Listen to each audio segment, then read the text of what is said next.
Good morning, members. First of all, I'd like to welcome Mr. Alan Lai, the Ombudsman, and Mr. Tony Ma, Assistant Ombudsman, to the meeting. This is an annual occasion for us to meet with the Ombudsman so as to hear from the Ombudsman in relation to a brief report about their work, and then both parties may exchange views on issues of mutual concern. I would like to remind members that the meeting is not covered by the Legislative Council Powers and Privileges Ordinance Cap 382, and individual cases will not be discussed. I would like to give the floor to the Ombudsman. Thank you, Mr. Chairman. Good morning, members. I would like to thank the Legislative Council for extending the invitation to me so that we can come here to talk about the work of the Ombudsman's Office. In July this year, we have submitted our report for the previous year. Today, I will talk about the report briefly. We have also submitted a paper to you for the year 2012 to 2013. As before, on a month's basis, we received about 1,000 inquiries, and then for the complaints, on a monthly basis, the average is 450 or 460, so the figures were rather stable. So we have got a similar pattern as of before. In the previous year, we received 5,400 complaints which were concluded. Most of them were concluded within 3 months' time. This is because we believe that complainants would like us to conclude their complaints as early as possible. So generally speaking, for ordinary cases, we were able to finish in 3 months' time. About 10% were completed or concluded between 3 to 6 months. And for more complicated complaints, they were concluded in a period of more than 6 months' time, and they accounted for less than 1%. In our paper, we have set out the statistics, like the number of complaints and inquiries. The information is presented in a tabulated form so as to allow you to have a clear idea. For this year, for the first few months, we received on average about 500 cases, a slight increase when compared with the corresponding period last year. We tried to find out about the mode of lodging complaints, whether they came in person, they called us by telephone, they wrote to us, whether they used our complaint form. For complaint forms, they could send it by free postage, or they could send it by fax, or do it online, so they could either reach us by telephone or by email. So in fact, more and more complainants were using emails. They could also email the form from our website. 39% of them did email their complaints to us. In the previous year, we completed 6 direct investigations, more or less the same number as before. For the details, I don't intend to elaborate on that here. Paragraph 6 of our paper. When we deal with the complaints, we try to come up with recommendations for departments aiming at improvements. We are glad to note that 90% of our recommendations have been accepted by departments. For the rest, perhaps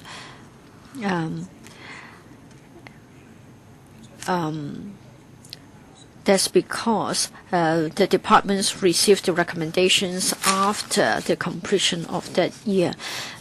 We have also started some direct investigations this year, and they are mentioned in the paper. Some of them have already been announced, and others are still in progress.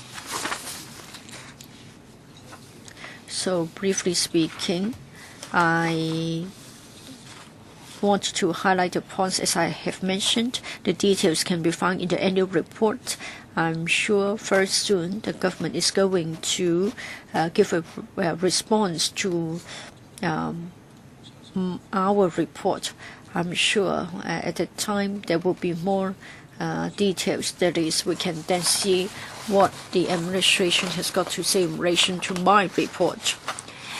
All right, members, you may now ask the Ombudsman questions. 2 members have raised their hands for specific questions to be raised by some other members. They would be dealt with in the second part. Mr. Wong Kwok Hing, 5 minutes each. I would like to take this opportunity to thank Ombudsman Mr. Lai Nin. This is because the last time you came in relation to a particular case, the Ombudsman carried out a direct investigation in 2009, but then the Labour and Welfare Bureau did not take up all the 8 recommendations in your report. They were selective. For the most important one, the first associated one, the Bureau dodged the issue.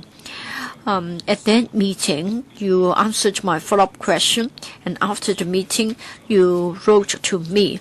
Later on, the LWB eventually, under the initiative of the SWD, set up a cross-departmental working group to set out the follow-up work. But unfortunately, as I have said, the follow-up work was still selective. They didn't implement all the 8 recommendations. So other than thanking Mr. Lai Nin for your reply letter as well as your follow-up work, I would like to ask this question. So I want to know whether you will still keep an eye on it, and if the SWD's interdepartmental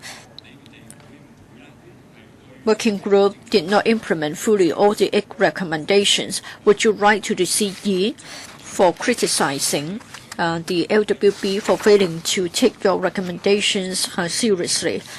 That's my first question. Second question is that not too long ago, our complaints division received a complaint in relation to the CSIC in relation to the installation of transmission facilities. There wasn't any prior consultation. Last week, we accompanied the delegation to go to your office to lodge a formal complaint, hoping that the Office of the Ombudsman can intervene. We have got 32,000 such transmission-based stations, and in fact, residents are affected. There is a lot of psychological pressure, and they're not able to sleep. They are emotionally disturbed.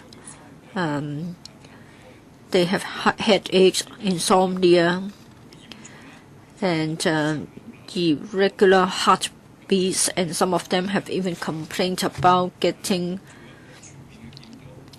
cancer, brain cancer. They tried to approach the Environment Bureau.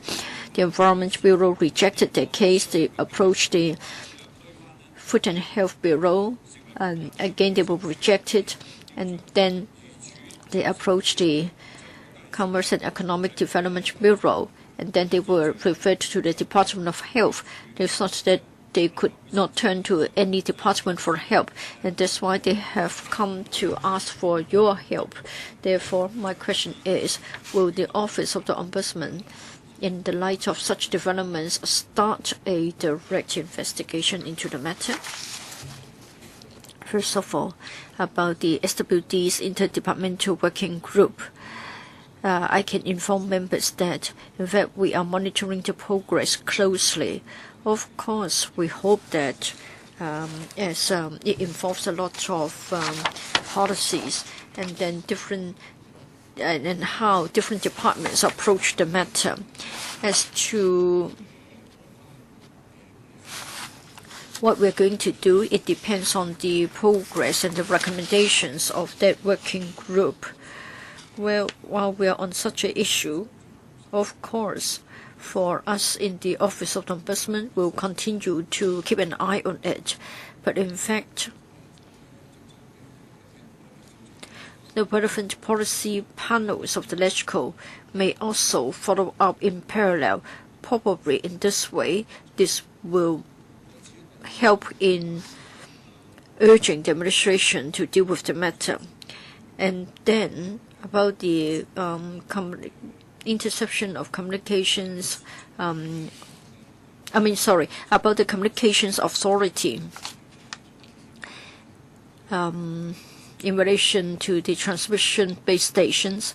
I think Mr. Wong did come with some complaints to our office.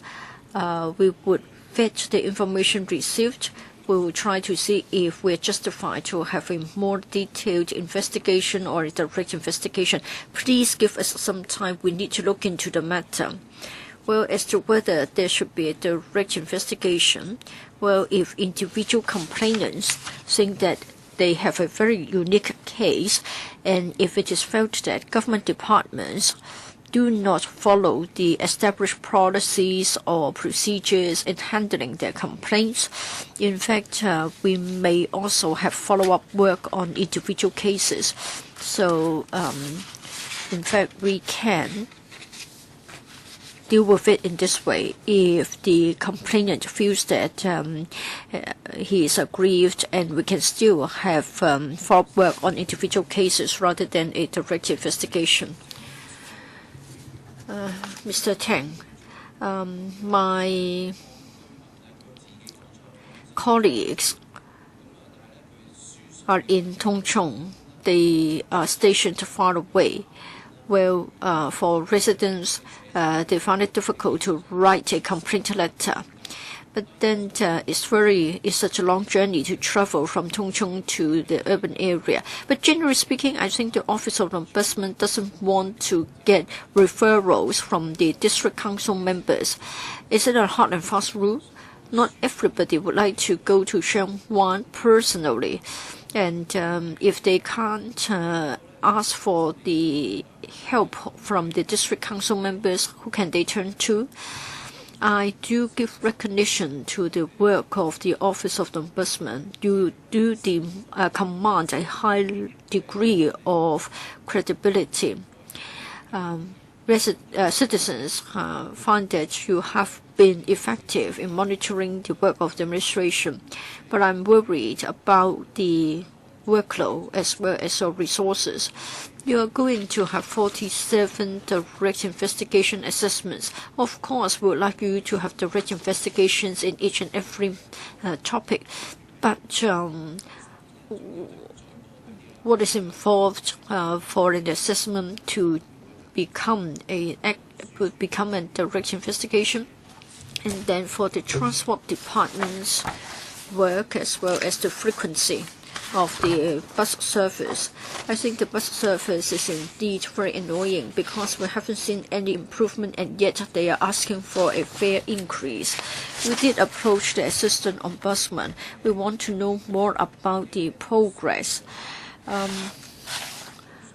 For the data from the TD as well as the bus companies, well, it's quite there's quite a lot of them. And I want to know about the progress. Are you confident that you can complete the work in the short term? And after you have concluded the investigation, what are you going to do? I think it's not just about the TD, but also a very important stakeholder, that is the bus company. Ombudsman, there are a few questions here. Let me try to tackle them one by one. First of all, it's not just DC members, but also electrical members may tell us that they have received a complaint and they would like to refer the complaint to the office. But then we are sort of bound by the law. When we receive a complaint, it should come from the person who is aggrieved. That is the person who has been aggrieved, and then we will get the complaint from the complainant. We can't get the complaint from other persons. So most of the time, we welcome people reporting to us a certain incident, but we want to get in touch directly with the aggrieved person to listen to his views. Well, actually, the complaint does not necessarily have to be in writing. We accept telephone complaints, and we will record the information of the telephone conversation. We will then send them the information, and then the complainant can sign and send it back. So we do provide such an avenue for complaint. So the writing ability doesn't matter. If the complainant is ill and is incapable of expressing his opinion, or he has personally delegated someone to deal with the complaint on his behalf. For example, we do have complainants complaining on their parents' behalf. And if someone has actually authorized someone else to lodge a complaint, we also accept those as well. So we will deal with the complaints on a case-by-case basis. Our aim is to facilitate complainants' complaint in the most uncostly manner and most convenient manner. We don't encourage people to lodge a complaint through the lawyers. We will question whether there is a need to do it through a lawyer. So that's the spirit or the principle of the legislation. Second, on the workload, well, I would like to thank the member for showing concern about our manpower and workload. In the past few years, we have re-engineered some processes. So now the process has been made smoother, and we have a good system to deal with complaints. So in terms of manpower, it's not a big problem. We know which areas are more important and which areas are not so important, which needs to be get done quicker. So we know our priorities well in terms of the timing. So when we deal with cases, we don't just rely on an individual investigator. We would have group discussions, and we will strike a balance in dealing with certain cases. We are adequately equipped in terms of resources, and we know how to make the best use of our resources. And if we don't have enough manpower, we definitely request for more manpower from the government. Thank you for your concern.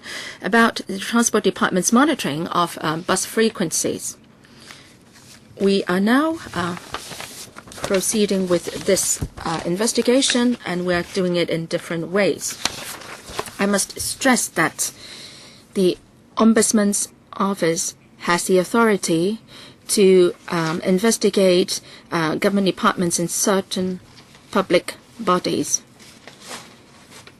Well, we don't have such authority over bus companies, so the way we're doing it is quite sort of meandering in a way. We have to work with the Transport Department, and we'll see how it is monitoring bus frequencies. Of course, the bus companies are very cooperative, and we will still get the information we want. We are tackling the issue from a number of angles, so we hope to complete the investigation in the next several months. We hope to finish it within 2 to 3 months, i.e. within this year. We have already made some observations. We are exchanging views with the TD and the franchised bus companies. So for this direct investigation report, we hope to finish it very soon. Next to Mr. Yip Kok Him, I would like to say that your efforts are well recognized by the public. I have 2 questions. For Annex 1, these are the figures on the number of cases which are not categorized, 3,000 plus. And there are 378 cases withdrawn and there are 1,819 not undertaken by the office, and for the official receiver's office, 181, CEDB,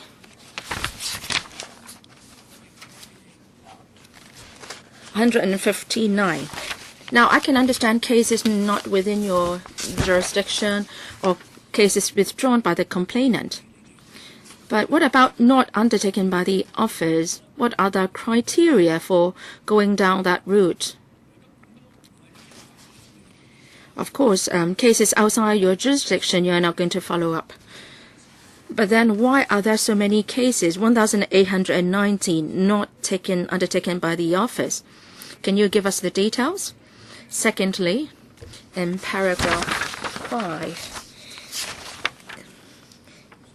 it says that the office has concluded 47 direct investigation assessments to ascertain the need for direct investigation. There are 8 areas here. My question is,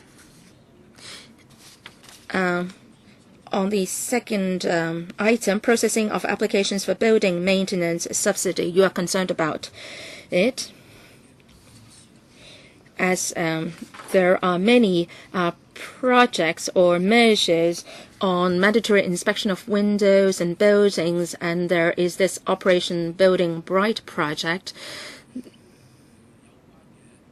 Many old buildings are subject to inspections, and OCs have to undertake the work. Have you received many more complaints from members of the public that in the process, in terms of funding and the inspection procedures, that the government is not providing sufficient information to them or is not doing enough on monitoring?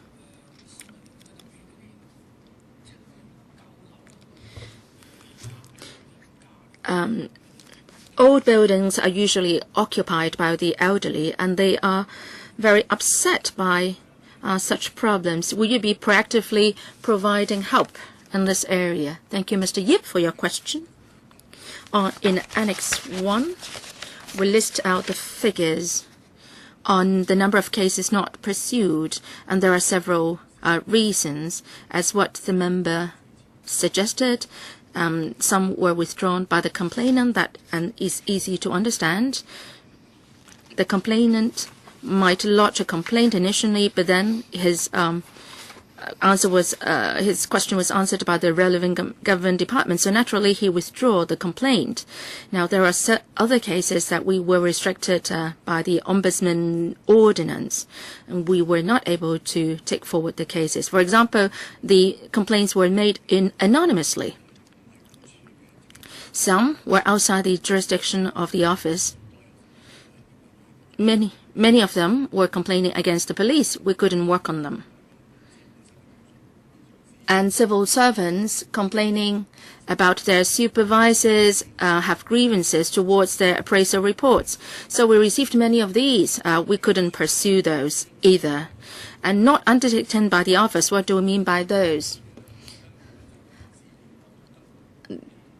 Well, in some of the cases, there was no case at all. For example, actually, some of them have attached answers already given by the departments. So there was not a case, no follow-up possible. Well, it's just that the complainant was still dissatisfied with the answer, although the answer was very clear. Or perhaps he misunderstood the answer.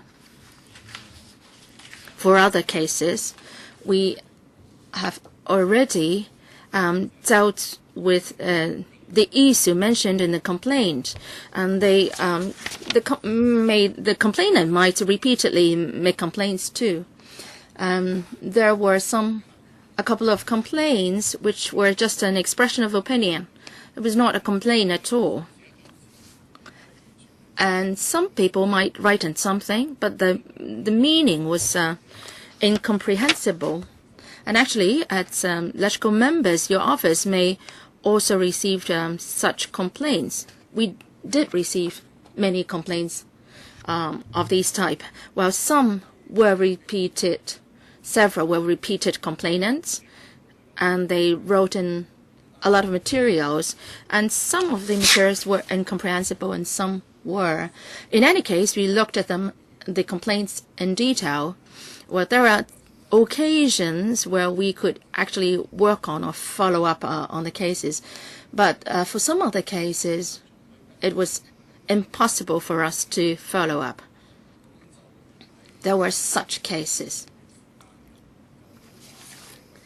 The number of complaints of this type varied from time to time. So we still had to deal with them. Well, there was quite a lot of complaints against the official receiver's office. Was it that the people were emotionally disturbed and so they complained?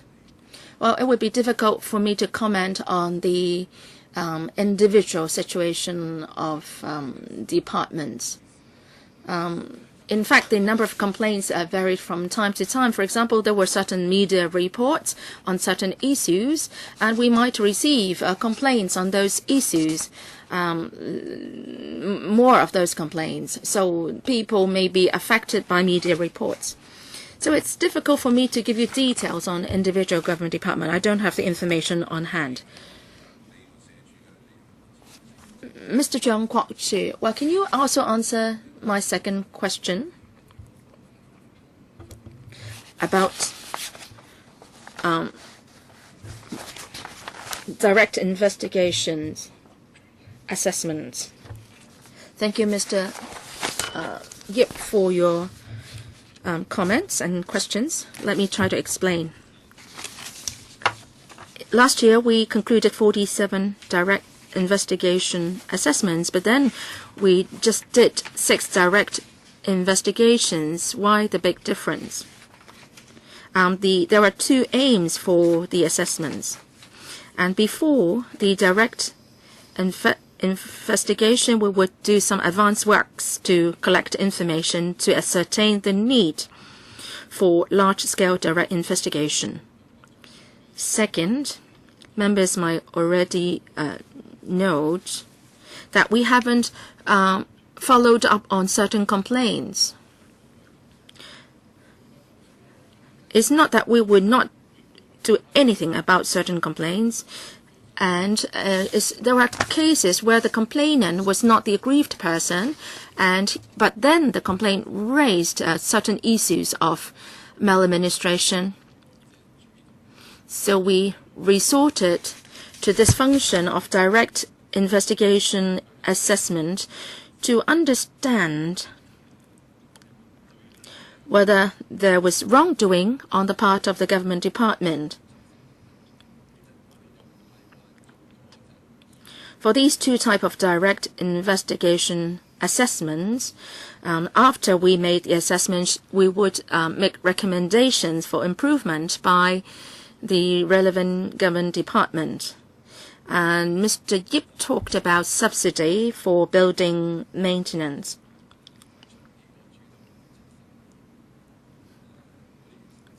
After we completed assessment on that subject, we made recommendations on improvement for the relevant departments. If members of the public would like to lodge a complaint, we will welcome those. Of course, from time to time, we would also pay attention to what's happening in the society.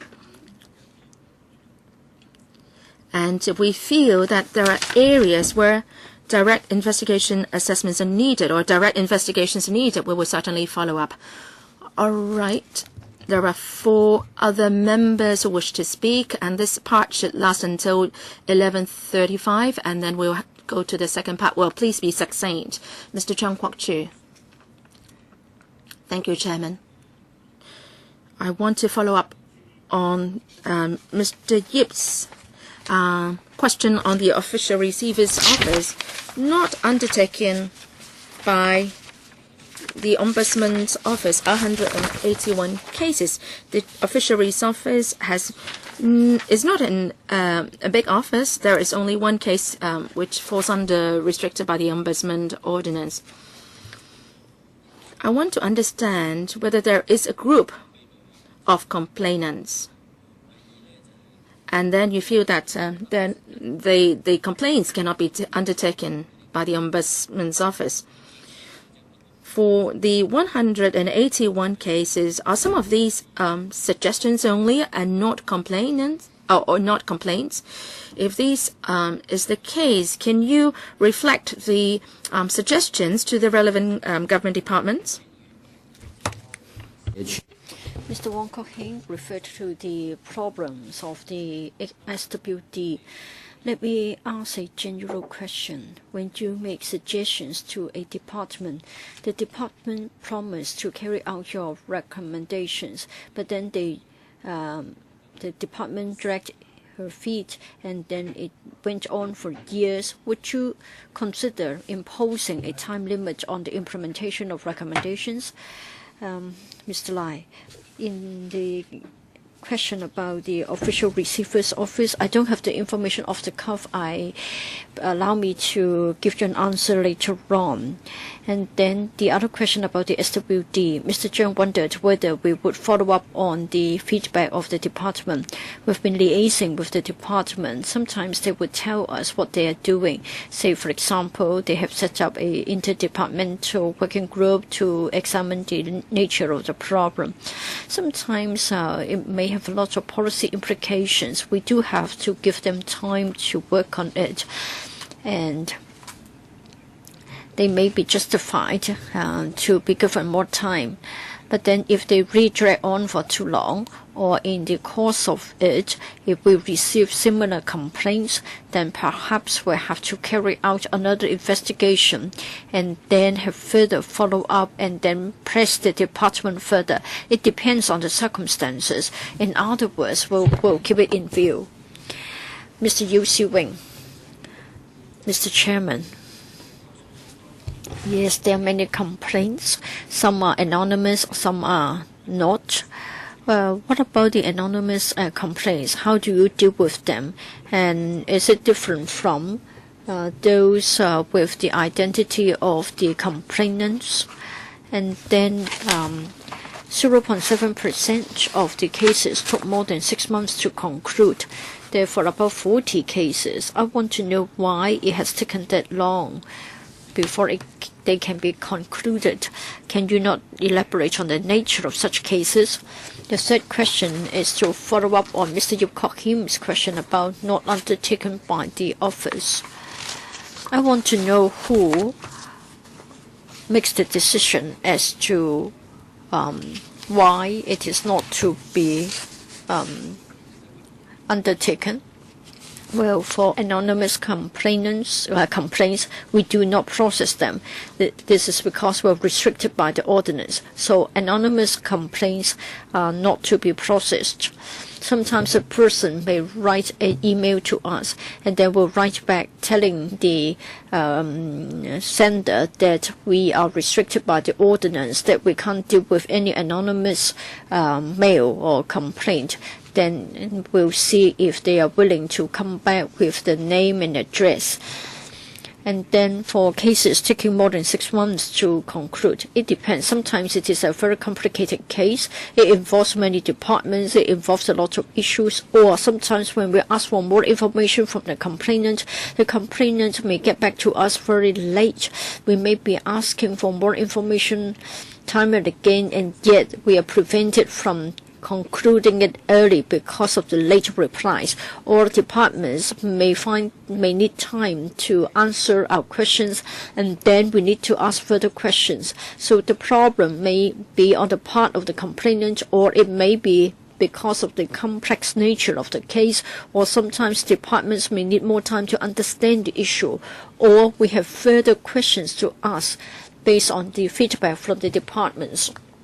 So the nature varies, but then there aren't too many such cases. We do try to have a speedy conclusion of the cases. Well, for non-pursuable cases, either myself or the deputy will give approval to say that a case cannot go on. So it isn't a matter an ordinary staff member can say so. So either myself or Mr. Ma,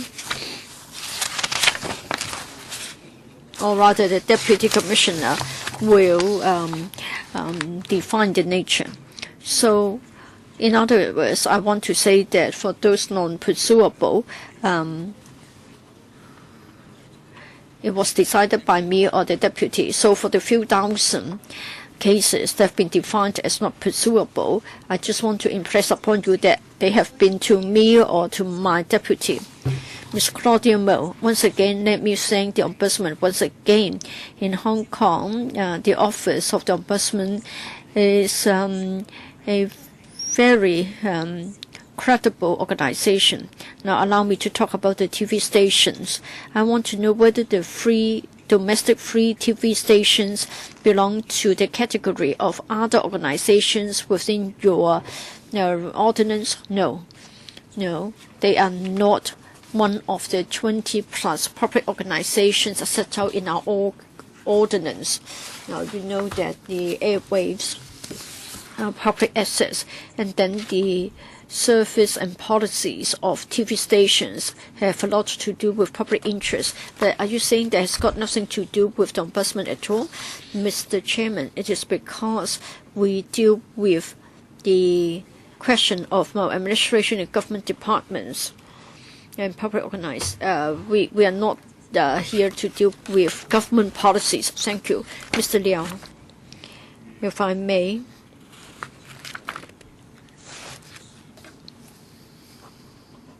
Talk about the Phase 2 report of the year 2013-14.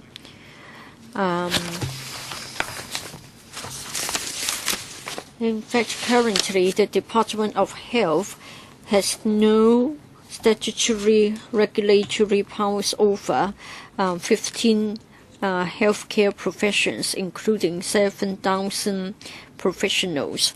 Well, they are registered in the form of professional bodies, but then such professional bodies would on their own set up their own regulatory regime. But in some professional bodies, they allow registration without professional qualifications. Anybody may get registered, apply for registration. So it seems that there is no control at all, and we know little about their operation, and there isn't any system to share the information, and there isn't a sound system to record the complaints against such professionals. Now, of course, we know that from time to time we have got the social problems, like there may be people who are self-claimed dietitians, and then they would promote the dietary food or health food, or there are people who say that they are psychologists, and then they try to make a wrong diagnosis, and then children are negatively affected. So for the healthcare professions, I understand that you have some recommendations. Say, for example, they should be regulated, and then there should be a way to deal with complaints about their misconduct. Now, the DFH will take follow-up action in relation to your recommendations. Well, all of them have to do with public health. So my question for the Ombudsman is, do you have any plan to make sure that the Department of Health will certainly implement the various recommendations of the Office of the Ombudsman, like considering whether they should be brought under statutory regulatory system? And I want to know whether the DFH has made it clear to you that they have got a timetable to follow up on your recommendations. Ombudsman. Well, briefly speaking, after we have completed the report, the draft report was forwarded to the DFH. They gave us their comments, and then such comments were incorporated into our report. Mainly speaking, the DOH adopted our recommendations.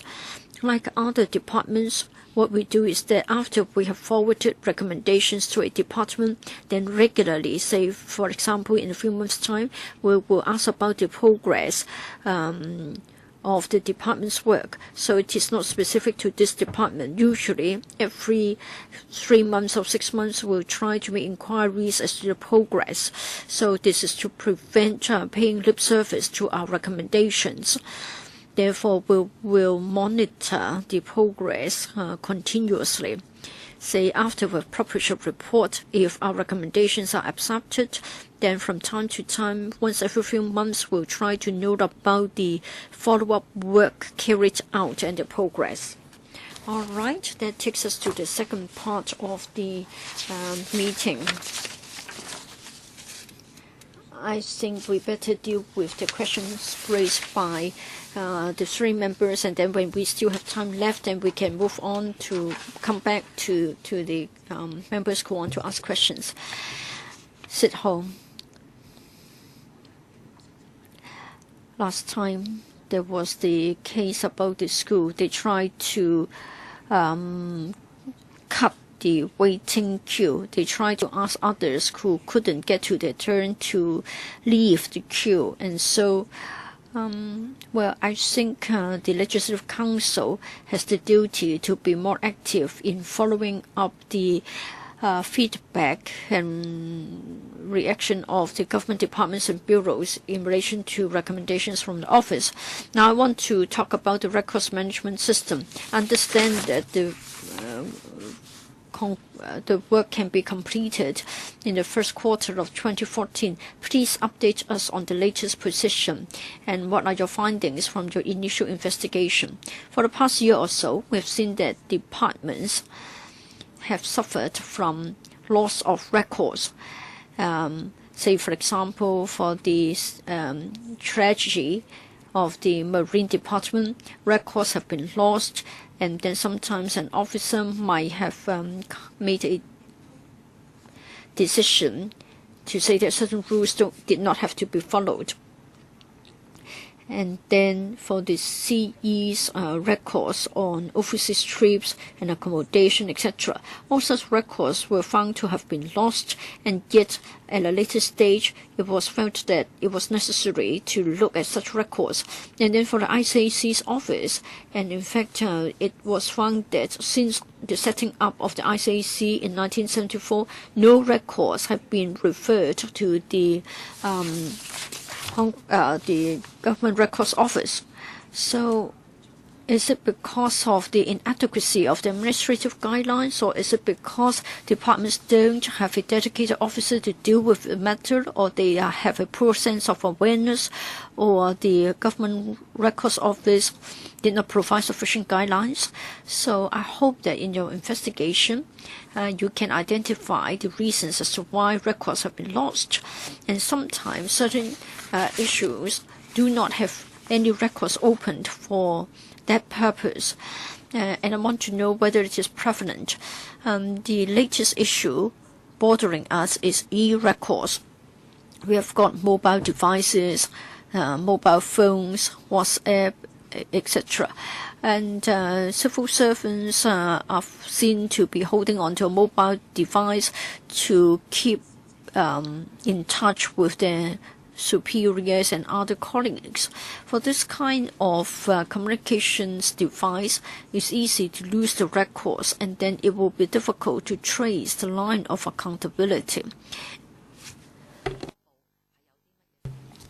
So I want to know more about your initial findings. Mr. Lai. As to the gist of our main report, it is not right for me to divulge too much, but then we are approaching the conclusion of our report. In the coming month or so, we are going to complete the work. We have received many different comments. We have received 39 written submissions. We have gone to many policy bureaus and government departments. We have also looked at practices in overseas jurisdictions. And we have talked to a number of government officials. We want our report to be as detailed as possible. And what part of it will be on what constitute good records management.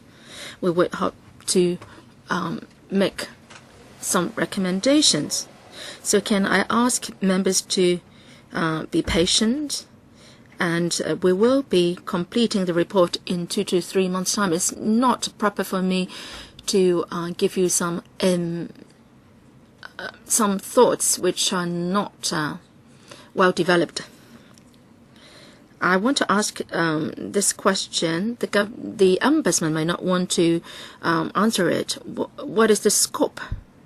Does it include e-records? I think my question is rather simple. Even if you give us information, it will not prejudice the impartiality of your investigation. Can you give us more details on the scope and progress of your investigation? All right, e-records is our trend in Hong Kong. It will be included in our report. The Ombudsman also mentioned that you will take a look at overseas jurisdictions. What are these overseas jurisdictions? Actually, many of Hong Kong government's records now lie in the UK records system. Every time we need information, we have to go to the UK records service to take a look. We've in the past we've looked at records of the 1967 riots and so on. So will that the UK government records service be covered in the investigation? Will there be more exchanges between the record systems of the two places? Are we authorized to retrieve records from the UK? Actually, we are looking at a number of jurisdictions and not just the UK.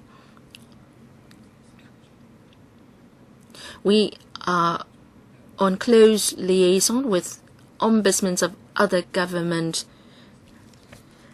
ombudsmen. We are part of the International Ombudsman Institute, and I know many ombudsmen in other countries. And in some jurisdictions, they do have an information commissioner dedicated to management of information. The systems in different places differ. We should not necessarily copy from one model. I think we should set out the principles. What are the principles to govern the records system?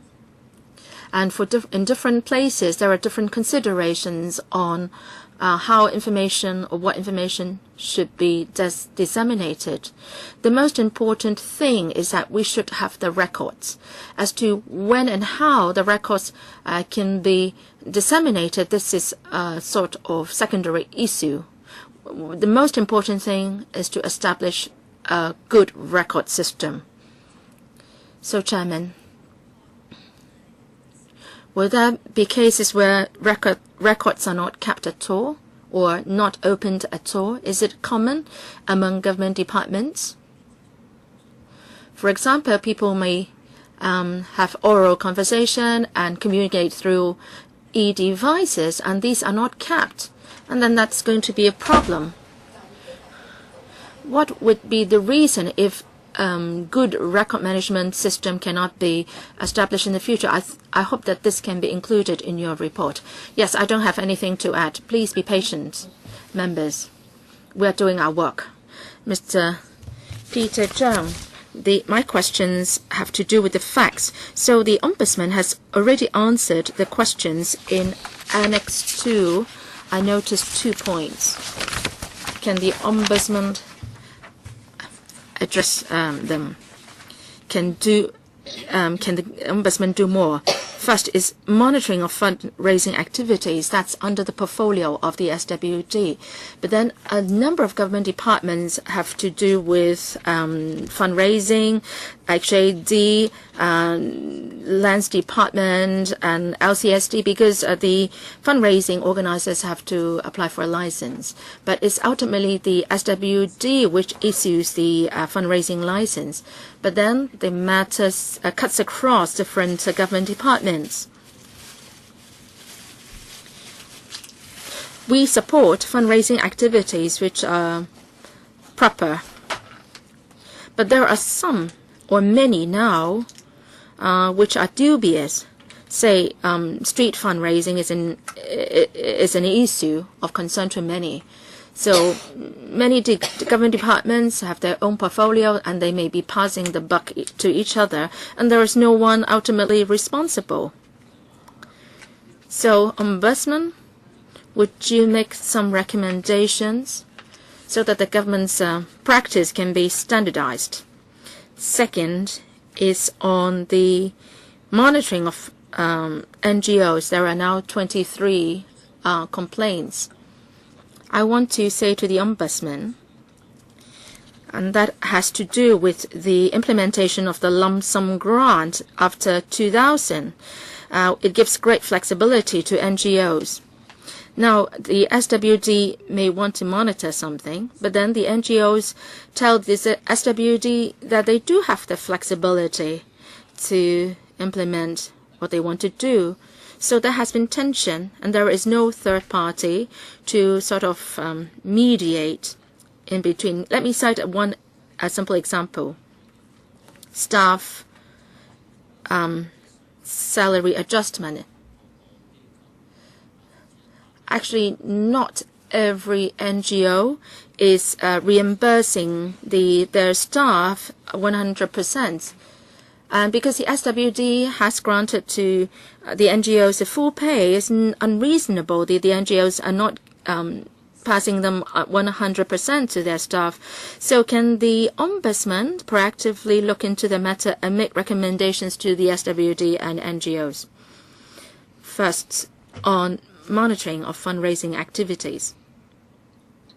Many years ago, the Ombudsman's office did a review, and the Law Reform Commission has come up with a consultation paper. I think the issue is being dealt with proactively. We will pay close attention to the progress and to see if there is anything we need to do further, because the LRC is working on it now.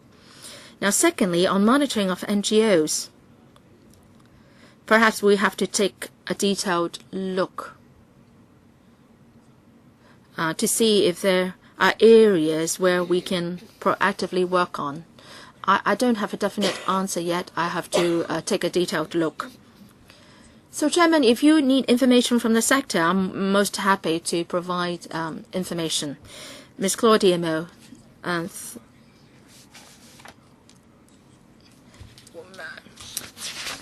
Well, you are going to talk about the education for ethnic minority children, is that right?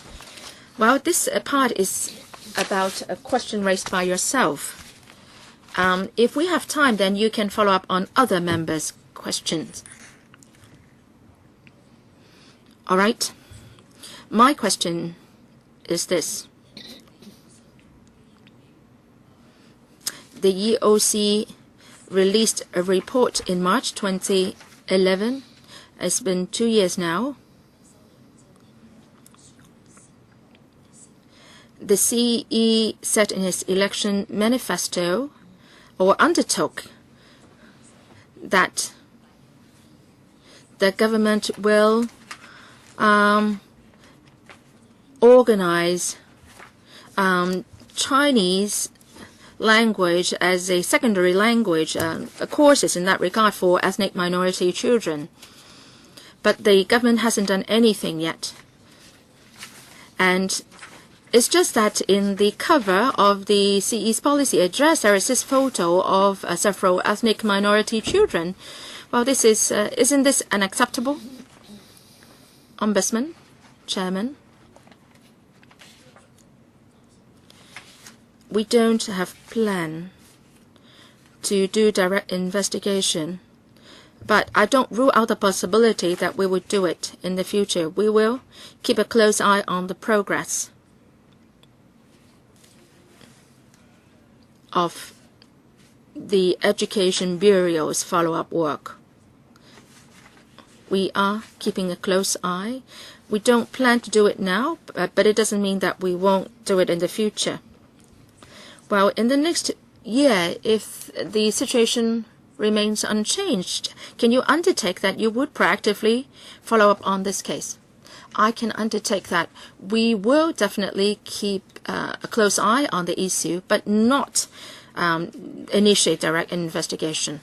All right, the 3 questions of the members have been answered. So second round for Mr. Tan Ka-Pew.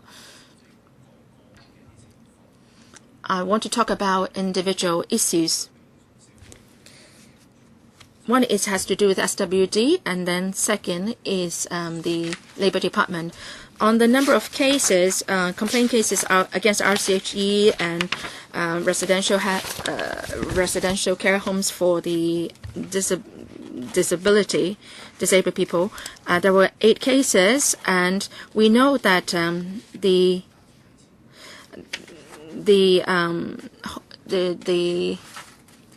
those staying in these homes have to pay extra on top of the government's subsidy. The relatives or members have to pay for the shortfall.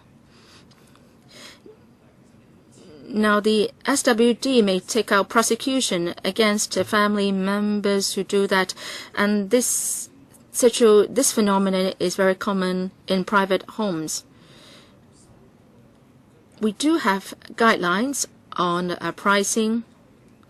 Have you received complaints in this regard?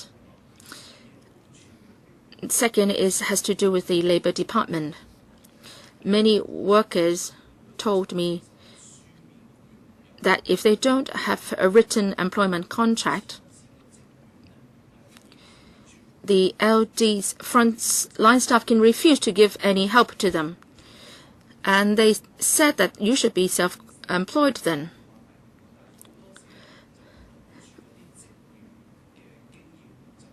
But then the LD frontline staff would say that they are not have employment contracts with their employers, and they refuse to provide mediation service. And this is very common in tourism, in logistics.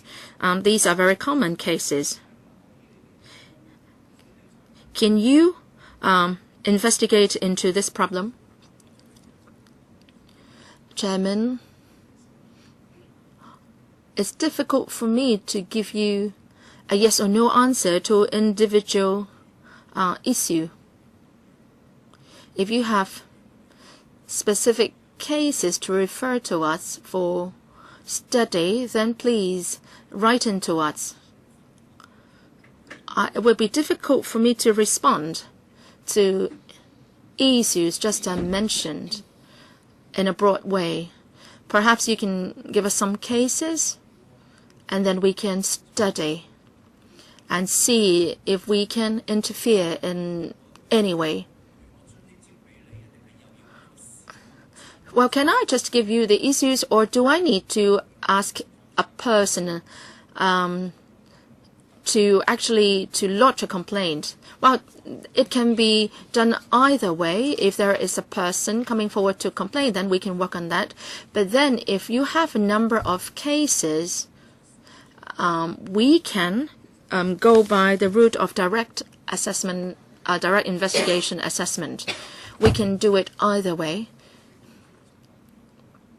If there is an aggrieved person, then we will be clearer in our follow-up work. I want to talk about records management. You said that a report will be completed next March. I want to follow up what you are going to follow up on. Is it just about inadequacies of government departments? If there are inadequacies, would you be criticizing or reprimanding them? Now we have a code on access to information. It is just a code and not law. Would you be suggesting that there is a information law in Hong Kong? I don't want to give the detailed recommendations of the report. It is impossible for me to do that now. I know that you are very keen to know about the content of the report, but it is inappropriate for me to give you the details because I'm afraid that there might be a difference in what I say today with what's going to be included in the report. Well, please wait. It will be a matter of a couple of months' time. Would you just set out the facts, or are you going to include criticisms and condemnations? Well, when I prepare my reports, they're all based on facts. For a number of years, whenever I drop a report, well, I just want to know whether it is a mere setting out of the facts. Of course, we'll be setting out the facts, and then I hope that there will be reference to specific cases outlining the inadequacies. Then I hope that I can then identify room for improvement and make recommendations about changes to the system. I hope I can cover them. Maybe you can sort of spend some time by surfing the net and look at the previous reports, and then you have a taste of what it will be like. Cyd HO, for the cases that are not to be pursued, all such cases will go to the Ombudsman or the Deputy Ombudsman. I think by having it dealt with at such a senior level, this is going to instill confidence in us. But then in certain statutory organizations, there is a strong sort of element of rule of man. A particular holder of the post may perform very well, and yet the convention may not be followed. Now, there is discretion in relation to the exercising of the powers, and then I think, of course, I'm talking about the commissioner of the ICC. Mr. Lai used to be the commissioner, but then there was a big difference between his performance and that of his successor. Mr. Lai, have you tried to avoid the rule of man? You may be very vigorous in your work, but it is difficult to tell whether it is sustainable. So what about the internal checks and balances within your office in relation to the discretion of your discretionary powers as well as the discretionary powers of senior officers? How do you handle them? And then for your subordinates, can they report on any irregularities they have discovered? Mr. Lai, well, during my tenure, I drew up an office manual. For this office manual, it sets out in great details the mechanism for processing complaints. Every officer has got a copy, and it is being amended all the time. In other words, whoever has a copy of the manual will know what to do. Well, my experience tells me then everybody has to be clear about his or her role. Say, for example, when we receive a complaint, then we have a unit to decide on whether it should be pursued or not. If it is not, then it will go to the commissioner, the ombudsman or the deputy ombudsman. And then our mechanism is that every day we receive the complaints, and then we'll decide on whether to pursue them or not. And then we'll try to take up the matters with individual assistant ombudsman. I have this office manual, and it is the product of consultation with the staff in the office. So it's like setting out the requirements in the memorandum, telling people what to do, how to do it. And then, of course, they're subject to changes, but then they have to be changed in a reasonable way. So we have this office manual for our staff so that they know how to handle all the complaints. We hope that we can cover everything so that everybody knows what to do and what rules to follow. So I'm sort of trying to set up a system. Now, if somebody would like to make a complaint about a person of high position, if the Ombudsman himself is to break the rule, can anybody blow the whistle? Well, in fact, there is a mechanism. You can, in accordance with the law, nobody can remove the Ombudsman unless he is indisposed or he has passed away. But then legislative councillors may remove the Ombudsman from the office as long as you have the 2/3 majority vote. If a lot of people are unhappy with the Ombudsman, if you can gather the votes, then you can remove the Ombudsman from the office. So you have a lot of powers. Dr. Lo Wai Kwok, sorry I was late. Could I comment on the annual report? Certainly. For the FGHD, it's got 618 cases. I want to know how many of them are about illegal extension of shop space. When we go to the report, pages 53 to 54 are about this matter. So probably this is a very serious matter.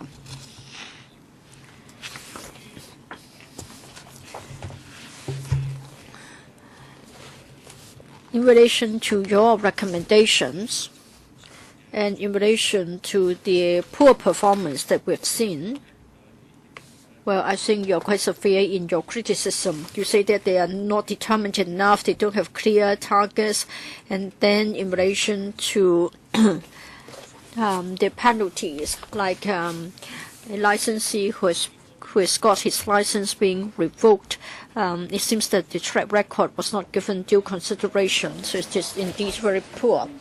Now, about the alfresco dining, it is said that perhaps suitable locations can be drawn to the attention of the district councils so that restaurants can operate from such locations. In Paris and other places, they have a lot of alfresco dining areas. Well, in fact, they have been operating successfully. So it isn't just a matter of tasking it with the office. I want to know how you're going to sort of exercise your influence. Well, the office may make many recommendations, but we cannot make decisions on behalf of the administration or make decisions on behalf of departments. For any policies to be changed, it's up to the administration. What we do is to point out the problem. We receive complaints. The complaints reflect that there are certain problems. We agree that they should be dealt with. So what we do is that we try to put in an effort to make suggestions, to make recommendations as to what may be done. As Dr. Lo has said, in fact, in other cities, they do have alfresco dining. It's quite common. So it doesn't mean that it shouldn't be allowed. And in Hong Kong, I think tourist spots are amenable to alfresco dining, or at other locations they won't cause nuisance to the pedestrians. So where it should be set up and whether there should be a consultation forum, well, I think the district council, if you ask me, may play a role. They can tell us what are the suitable locations and which are the no-go areas. So the department should be clear about this so that if it is in a restricted area, then there must be a summons to be issued to any offender. And then for other locations, it will be acceptable. Say, for example, waterfront of Sai Kung. People like to go there to eat in the open air. It may be acceptable, or other locations are tolerable. And then if it is agreed, if it is acceptable to the community and to the district council, then it should be allowed. So it isn't just a categorical yes or no, but then who's going to make the decisions on the basis of reasonableness and legality? It's up to the department involved. So it's not for us to make a recommendation to say that al fresco dining should be allowed across the board or it should be banned across the board. We can't make decisions on their behalf. We are merely making recommendations for them. Mr. U.C. Wing, the Ombudsman told us that he would follow up on each case. On average, there used to be 11,000. And then in this year, there has been a big increase, already 8,000. Well, it means that if it is said that both the Ombudsman and the Deputy Ombudsman have to look at each and every case, and given the increase in the workload, I think you are subject to a lot of pressure. So I want to know whether you would consider changing the workflow. For the anonymous cases, as you have told us, you would not deal with them. Is it possible to delegate it to your middle management? Otherwise, the Ombudsman won't just look at the complaints. You still have broader issues to work on, and you have to handle issues that would affect the government as a whole. So I just wondered if you want to change your workflow. Ombudsman, thank you for your concern. Yes, of course, as the management, we have to decide what can be delegated to our colleagues so that we can focus on our work.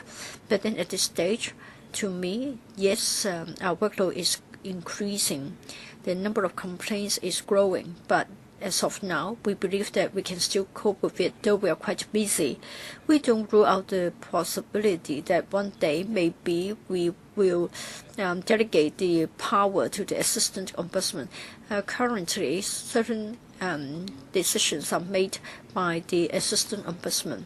But then as to whether there could be more delegation so that officers at other ranks can also deal with them, yes, I agree that they can be considered. Sometimes we just can't cope with all that much, and then we really have to resort to that. Well, when the procedures are established, then it is important to have a mechanism. I agree with Cyd HO. We should avoid having the rule of man. Complaints have become part of our culture. You will only be getting more and more cases, so I hope we can reconsider this. Anything to add? No. Mr. Albert Ho, Mr. Chairman, if I may ask the Ombudsman this question. I know that all along you have got mediators who have been properly trained to carry out mediation in certain suitable cases. You have been given investigative powers by the ordinance. You have got the power to provide mediation. At least you are allowed to try mediation. So I want to know whether you have any conflict of roles. Well, we are given both powers in the ordinance. The ordinance does say clearly that I may resort to mediation. In fact, we have done more of this, 20 plus in the past, and in this year we have already almost 20 mediation cases.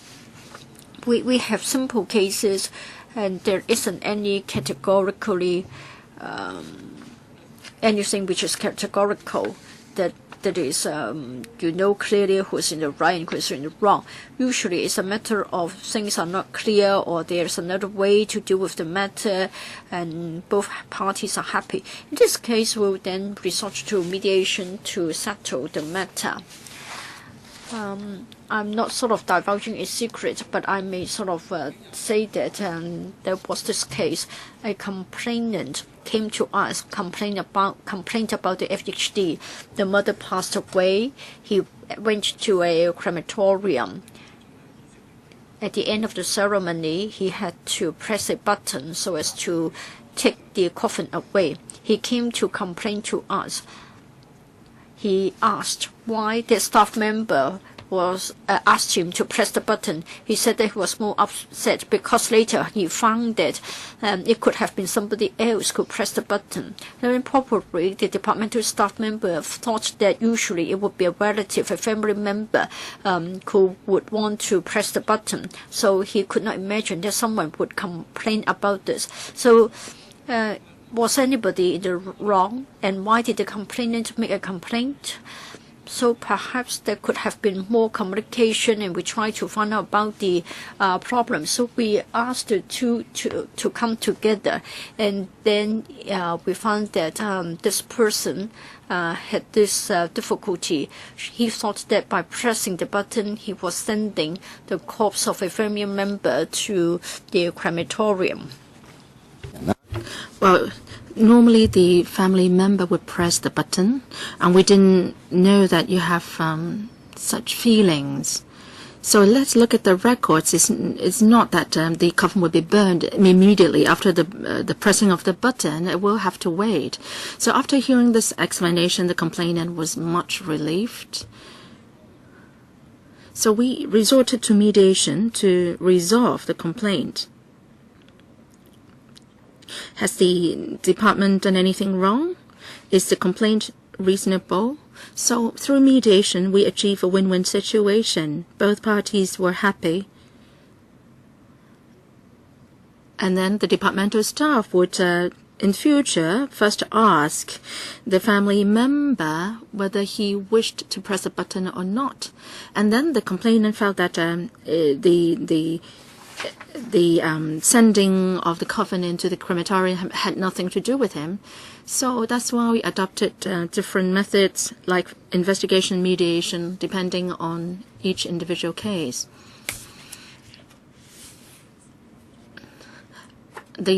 Our staff who had done that mediation was very happy too, because he helped resolve the problem.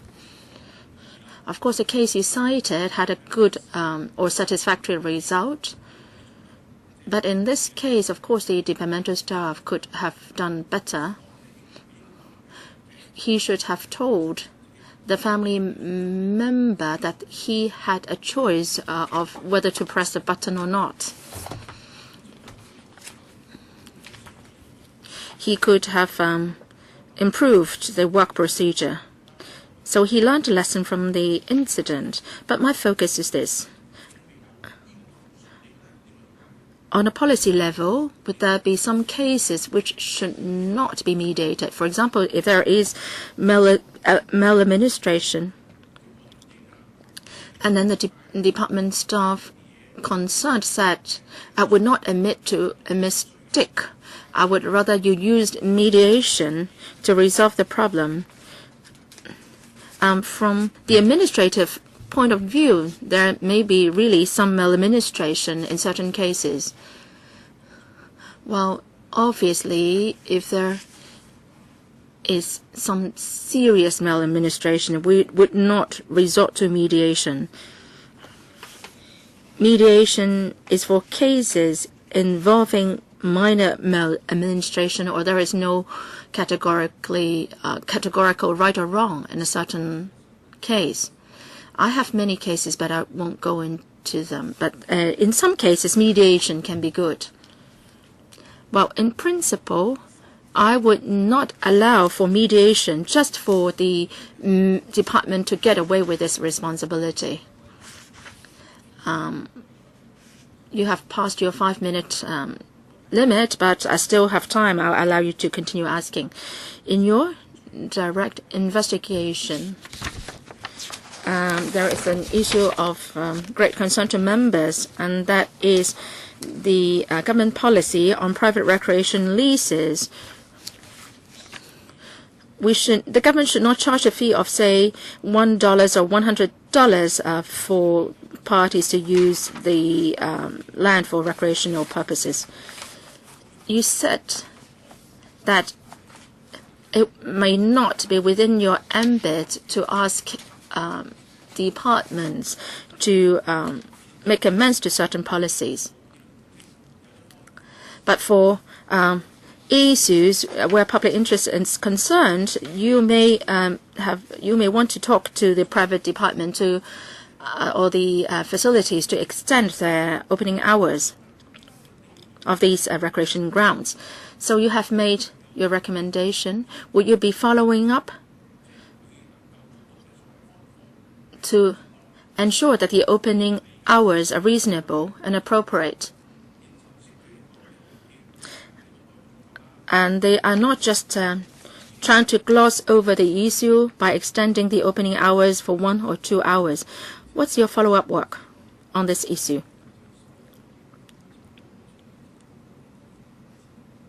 As with all other direct investigation reports, after we made the recommendations, we would follow up.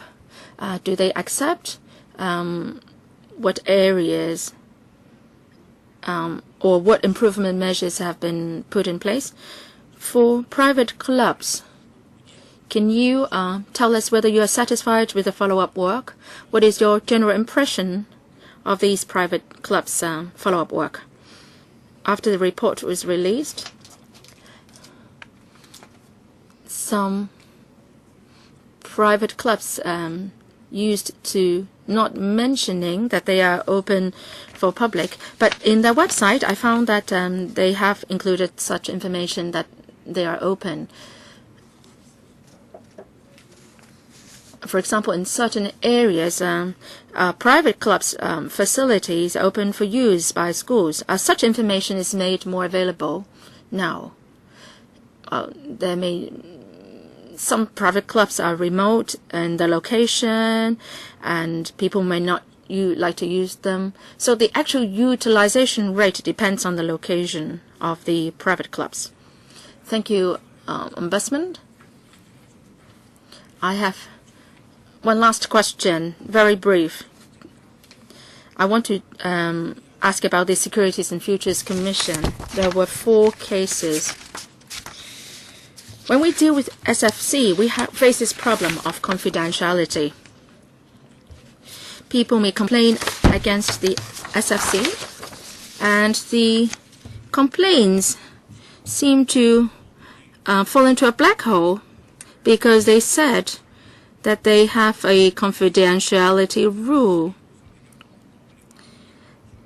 Now, when you receive a complaint, you will tell the complainant of the outcome.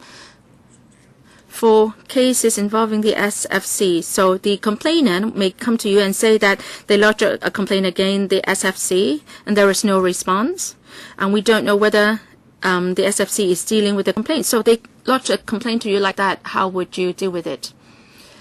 Under the ordinance, maladministration includes delay in responding and no response.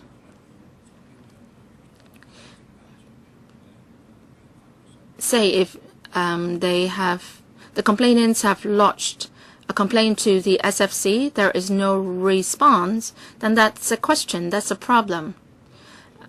No response is problematic. At least you should acknowledge the receipt of the complaint. Of course, we have to look at the individual case. If a complainant doesn't receive any response from the SFC, then it's a problem.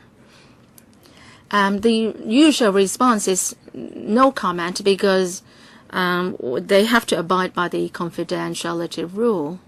How do you deal with a complaint like that? Well, I have to look at the individual case. I can't say broad brush what's going to happen. Mr. Zhang? There are subsidiary legislations, and we're not clear about that. When we call them up to ask, and they will ask us to seek legal advice. So we don't know what to do. I agree with Mr. Ho. They don't give us any answer at all. Well, is it the case that they don't give you any response, or their response is so bad that you don't think that they have responded? So if they say that you can seek legal advice, it's not the case that they don't respond to you. Well, it creates problems for us. And if we do things in a gray area, we may be penalized. So this is going to be a problem? Well, I think the electrical has a certain panel dealing with matters of such nature involving interpretation of the law, so that can be taken up in the relevant panel. Okay, thank you, Ombudsman, for coming. The next meeting will be held in December 2014. Thank you for coming to this meeting.